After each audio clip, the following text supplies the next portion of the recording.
할렐루야, 수요 큐티 예배 나오신 여러분을 주님의 이름으로 환영합니다. 오늘은 9월 22일 수요일 추석 명절의 마지막 날입니다. 네, 함께 우리 말씀을 살펴보면서 연휴의 마지막 그리고 하루의 마지막에 말씀으로 은혜를 나누도록 하겠습니다. 오늘 말씀은 여호수아 9장 1절에서 15절 말씀 두 가지 반응이라는 제목으로 함께 나누도록 하겠습니다. 요단강 서쪽의 야산과 평원지대와 지중해 연안에서 레바논에 이르는 곳에 사는 헷사람과 아모리 사람과 가나안 사람과 브리스 사람과 히윗 사람과 여부스 사람의 모든 왕이 이 소식을 듣고 함께 모여서 여호수아와 이스라엘에 맞서서 싸우기로 뜻을 모았다. 히윗 사람인 기브온 주민들은 여호수아라는 사람이 여리고 성과 아이 성에서 한 일을 듣고서 여호수아를 속이기로 결정하였다. 그들은 낡은 부대와 헤어지고 터져서 기운 가죽 포도주 부대를 나귀에 싣고서 부모를 사절단처럼 꾸미고 길을 떠났다. 발에는 낡아서 기운 신을 신고 몸에는 낡은 옷을 걸쳤으며 마르고 곰팡이 난 빵을 준비하였다. 그들은 길갈 진에 있는 여호수아에게 와서 그와 이스라엘 사람들에게 말하였다. 우리는 먼 곳에서 왔습니다. 이제 우리와 조약을 맺어 주십시오. 이스라엘 사람들이 이 히윗 사람들에게 말하였다. 당신들은 우리 근처에 사는 듯한데 어떻게 우리가 당신들과 조약을 맺을 수 있겠소? 그들이 여호수아에게 말하였다. 우리를 종으로 삼아 주십시오. 여호수아가 그들에게 물었다. 당신들은 누구이며 어디에서 왔소? 그들이 여호수아에게 대답하였다. 종들은 주 하나님의 명성을 듣고서 아주 먼 곳에서 왔습니다. 우리는 주님께서 이집트에서 하신 모든 일을 들었으며 또 주님께서 요단강 동쪽 아모리 사람의 두 왕 곧 헤스본 왕 시혼과 아스다롯에 있는 바산 왕 옥에게 하신 일을 모두 들었습니다. 그래서 우리 땅에 살고 있는 장로들과 모든 주민들이 우리를 이리로 보냈습니다. 우리 기브온 주민은 종이 될 각오가 되어 있다는 것을 말씀드리고 우리와 평화 조약을 맺어달라고 하는 부탁을 하려고 길에서 먹을 양식을 준비해가지고 이렇게 왔습니다. 우리가 가져온 이 빵을 보십시오. 우리가 이리로 오려고 길을 떠나던 날 집에서 이 빵을 쌀 때만 하더라도 이 빵은 따뜻하였습니다.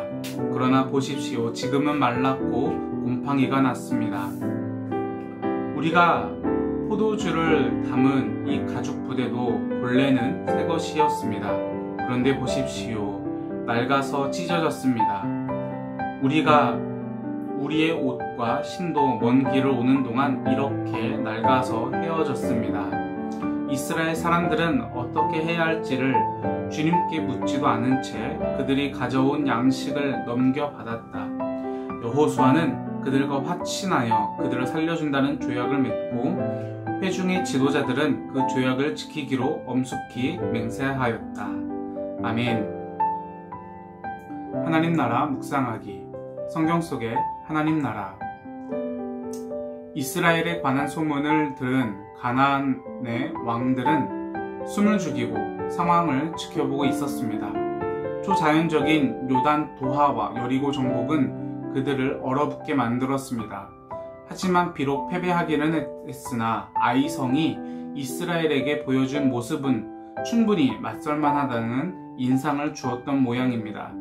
대부분의 왕들이 연합군을 결성하기로 합의하였습니다.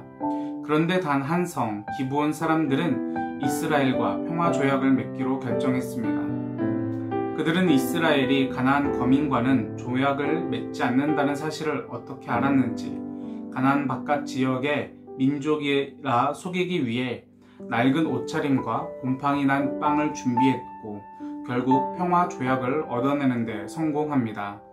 하나님께서 금하신 조약이 체결된 것입니다. 이스라엘이 속은 것이시기는 하지만 책임이 없지 않습니다. 당시의 조약 체결은 자신들이 섬기는 신의 이름으로 이루어지는데 그들은 하나님께서 뜻을 구할 때 쓰라고 주신 우림과 붐림을 사용하지 않았기 때문입니다.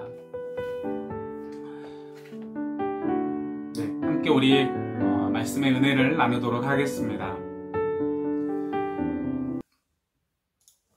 이스라엘 백성이 여리고를 함락하고 아이성까지 함락을 하였습니다. 그러나 아이성과의 첫 번째 전투에서는 패배를 했었지요.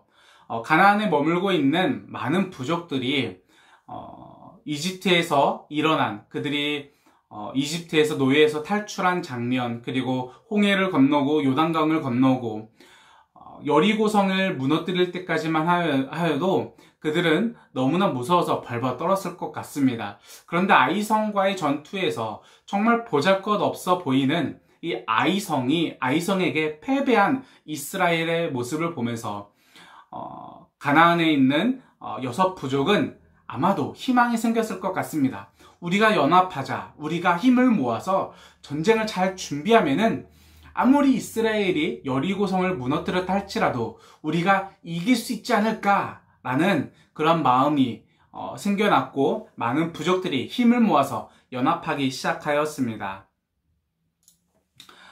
그런데 그와 반대로 다른 이들이 있었죠. 바로 기브온 주민들이 이들과 평화조약을 맺고자 하였습니다. 이처럼 똑같이 이스라엘 백성들을 바라보는데 두 가지의 반응이 갈렸습니다. 전쟁을 준비하는 이들이 있는가 하면은 평화를 원하는 이들이 있었습니다. 오늘 함께 은혜를 나누면서 이 두 반응이 어떻게 해서 나오게 되었는지 한번 조금 더 살펴보도록 하겠습니다.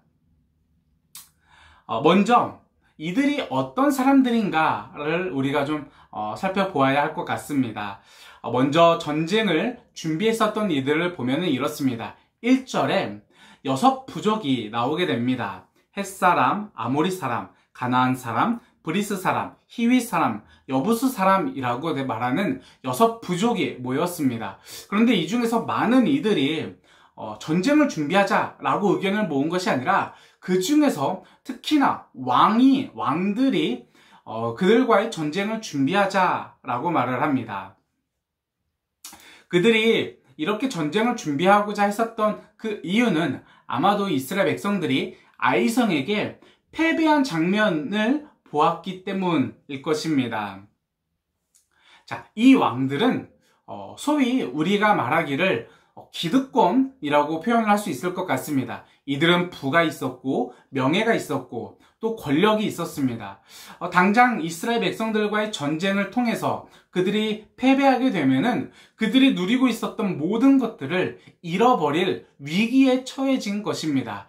이들은 자신들의 어떤 이런 기득권을 놓치지 않기 위해서 이스라엘의 전쟁에서 승리해야만 했었던 것입니다.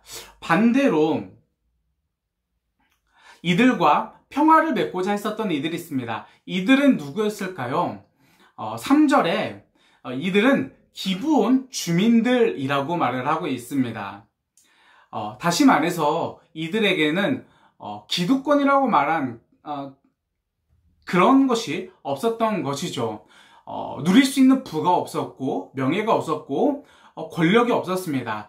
이들은 자신들을 통치하고 다스리는 그 세력이 누구든지 간에 자신들의 삶이 영이 될 수만 있다면은 그것은 하등 문제가 될 것이 없다. 이런 마인드로 이스라엘 백성들을 바라보았던 것이죠. 한 이들은 기득권을 가지고 있었던 부와 명예와 권력, 자신들이 잃을 것이 많이 있었던 이들은 그것을 잃어버리지 않기 위해서 이스라엘과 전쟁을 준비했지만 자신들에게 아무것도 가진 것이 없어서 잃어버릴 것이 없는 기브온의 주민들은 자신들을 다스리는 그 자가 세력이 누구든지 상관이 없다. 이런 마인드의 차이가 있었습니다. 두 번째로는 이들이 전쟁을 대하는 그 대상자가 누구냐 이것입니다. 먼저는 자신들이 누구냐 차이점을 보았었죠. 왕과 백성들이었습니다. 두 번째로는 그들이 전쟁을 할 대상을 누구로 바라보고 있냐 이 차이가 있는데요. 왕들은 그들이 전쟁을 하는 그 실질적인 대상자가 바로 이스라엘 백성들로 바라보았습니다. 이들도 그 전에 이집트에서 하나님께서 그들을 노예에서 구출하는 장면, 그리고 홍해와 요단강을 건너는 장면, 여리고성을 무너뜨리는 모든 장면에 대한 소문들을 들었습니다. 그리고 이 모든 것이 그들이 섬기는 신, 여호와 하나님이라는 신이 행한 것이다라는 그런 인식이 분명히 있었을 것입니다. 그런데 아이성에서 패퇴하자 이들이 저 이스라엘 백성들 별거 아니겠다, 우리가 준비 잘하면은 이길 수 있을 것 같다 라고 말을 하면서 이스라엘 백성들을 바라보기 시작을 했습니다. 자신들의 어떤 욕심을 움켜쥐면서 그들의 눈이 멀어지기 시작했던 것입니다. 그런데 평화를 원했었던 이들은 무엇을 바라보고 있었을까요?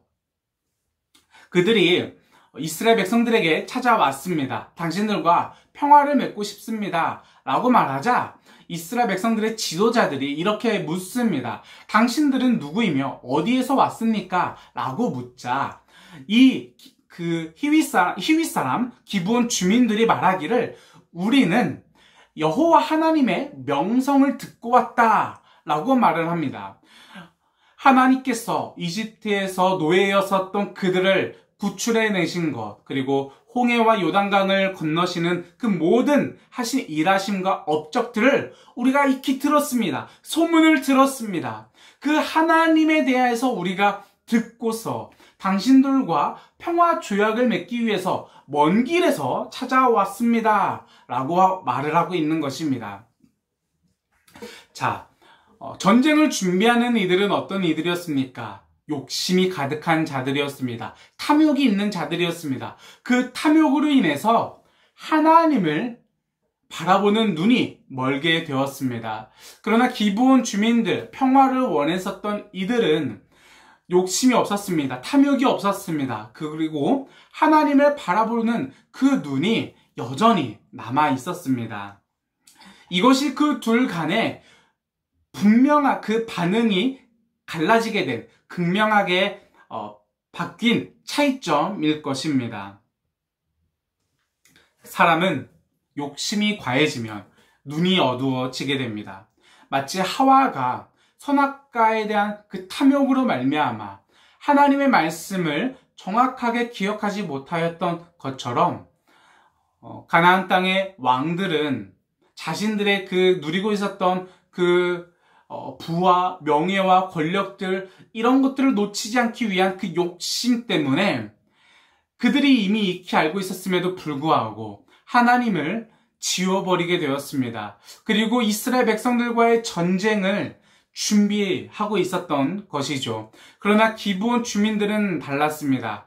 그들은 그러한 욕심이 없었습니다. 단지 살아만 있으면 된다라는 그 간절함이 있었고, 그리고 하나님께서 이 모든 것을 행하셨다, 이루어셨다라는 정확하게 바라볼 줄 아는 눈이 있었기 때문에 하나님 앞에 나아가서 간절하게 그들의 목숨을 간구하는 그런 모습을 보여주었습니다.